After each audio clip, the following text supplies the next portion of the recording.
Bonjour et bienvenue dans cette vidéo consacrée au profil de toit. Nous allons découvrir ensemble les vues du profil. Les vues du profil sont accessibles via le navigateur de bâtiment, ancré par défaut à gauche de la zone graphique, sous les valeurs du profil. Elles offrent un fonctionnement similaire aux vues standards ou vues et coupes du bâtiment.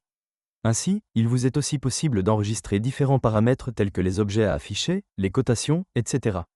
D'un simple clic sur une vue, vous adaptez donc la représentation dans la zone graphique, passant par exemple d'une vue sans cotation à une vue limitée au dernier étage avec de la cotation,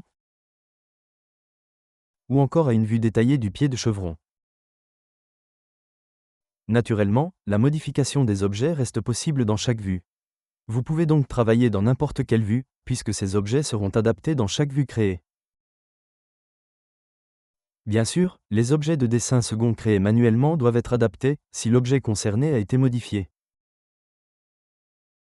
Par exemple, cette hachure créée manuellement doit être ajustée à la nouvelle section, puis placée en arrière-plan. En changeant de vue du profil, la modification apportée à la section de l'objet est bien visible.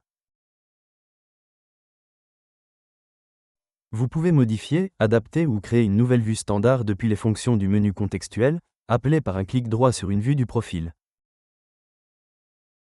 Chaque vue standard peut être configurée individuellement, en renseignant son numéro et son nom, la zone de zoom, les calques visibles, les objets affichés, les cotations et descriptions automatiques, et l'échelle de la vue. Bien sûr, les vues peuvent être sauvegardées et liées à un modèle de profil, afin de ne pas avoir à les créer dans chaque profil. Avec les vues standards, vous n'avez plus besoin d'adapter les différents paramètres au travail à réaliser, qu'il s'agisse de modifier le profil, de le visionner en vue texturée, ou encore de préparer les différents plans.